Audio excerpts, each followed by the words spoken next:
আমার কোমরে অনেক ব্যথা, কোমর থেকে পা পা ভীষণ ব্যথা ছিল। আমি বসতে পারতাম না, উঠে দাঁড়াতেও পারতাম না। আপনি তো 21 দিন থাকতে বলছিলেন, ট্রিটমেন্ট দিয়েছেন, কিন্তু আমার 21 দিন লাগে নাই, 17 দিনেই আল্লাহর রহমতে আলহামদুলিল্লাহ আমি ইজি এখন ফিল করতেছি। আচ্ছা,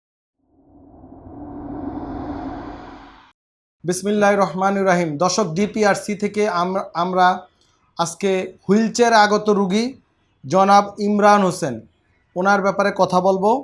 ওনার যে রোগ ডায়াগনোসিস আমরা করেছিলাম সেটা হচ্ছে PLID L5S1 with retrolisthesis, L5S1 with gouty arthritis.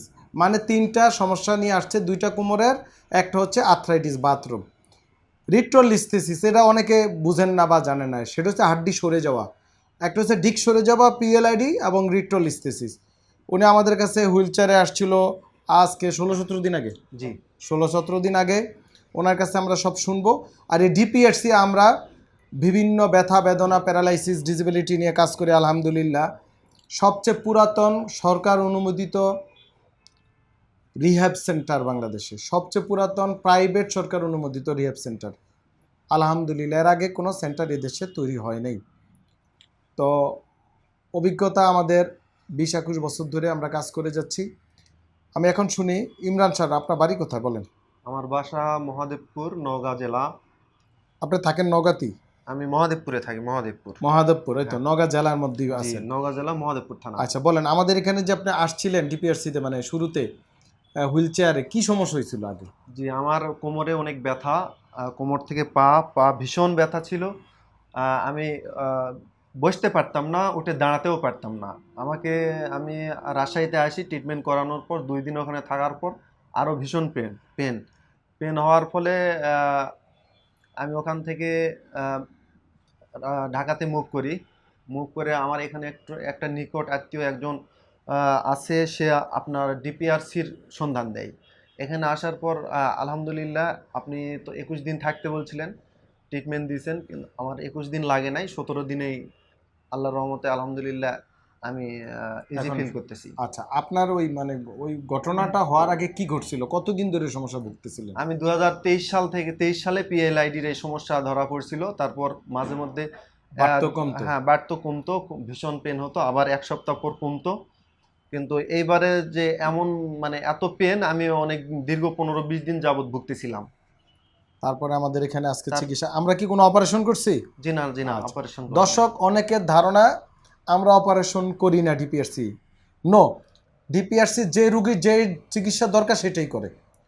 আমাদের সার্জারি টিম আছে আলাদা, আমাদের কনজারভেটিভ চিকিৎসা টিম আছে আলাদা, মেডিসিনের টিম আছে আলাদা, সকল টিম ডিপিআরসিতে আছে।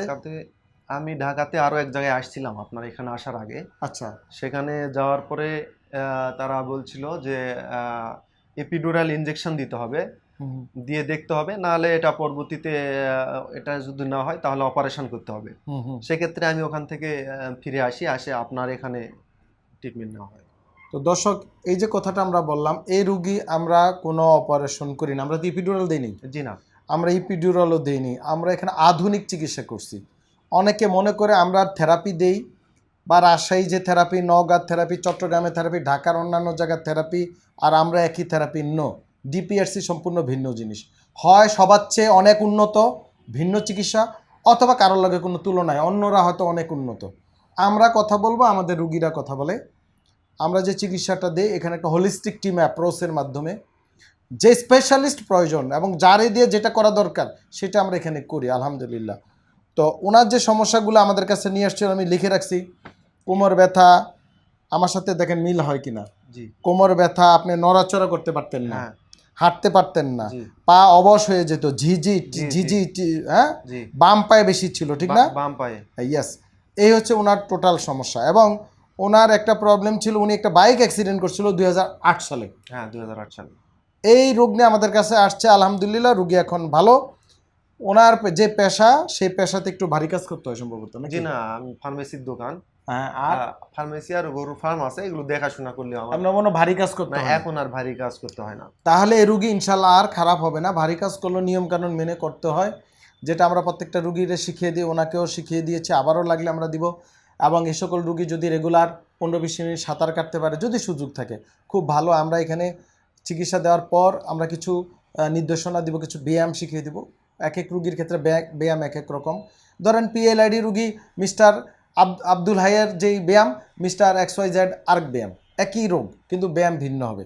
এটা অনেকে বুঝে না, অনেকে মনে করে একই ব্যায়াম করা যাবে না, একই থেরাপি দেওয়া যাবে না, একই ওষুধ খাওয়া যাবে না।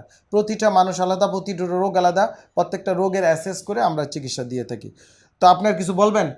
জি না, আমি ডিপিআরসিতে ট্রিটমেন্ট নিয়ে অনেক ভালো ট্রিটমেন্ট পেয়েছি। এটা আলহামদুলিল্লাহ, শুকরিয়া মহান রব্বুল আলমিনের কাছে, শুকরিয়া আমাদের সবাইকে আল্লাহ পাকের কাছে করতে হবে। আপনাদের ডিপিআরসির ট্রিটমেন্ট এবং তা আপনাদের সবার টিমের ব্যবহার বিধি আমরা ভালো। মানে আপনি হ্যাপি। সবাই আমাদের জন্য দোয়া করবেন, আমরা যেন আপনাদেরকে সেবা দিতে পারি এবং আমরা রুগীদের কাছে কৃতজ্ঞ, কারণ রুগীরা আমাদের কাছে আসে, এই জন্য আমরা কৃতজ্ঞ। কারণ রুগীরা যত কিছু হোক আমাদের কাছে আসে। প্রত্যেকটা রুগী, বাংলাদেশে অনেক রুগী চিকিৎসা নেক না নেক একবার হলেও আসে, আর যারা একবার চিকিৎসা ঠিকমতো নেয় তারা যায় না, সময় নিয়ে নেয়। যেমন ওনার কিন্তু ব্যবসায়িক অনেক ক্ষতি হয়েছে, উনি বললো মাত্র এই ভিডিও শুরুর আগে যে স্যার টাকার তো সমস্যা না, সমস্যা হয়েছে আমি না আমার ব্যবসা শেষ, প্রবলেম হয়েছে ওই জায়গাটায়। তো এইখানে হয়েছে সমস্যাটা, এটা আমরাও বুঝি। তো সবাই ভালো থাকবেন। আসসালামু আলাইকুম রহমতুল্লাহ আবরকাত। ডিপিআরসি লিমিটেড, আস্থা, বিশ্বাস ও নির্ভরতায় অবিচল।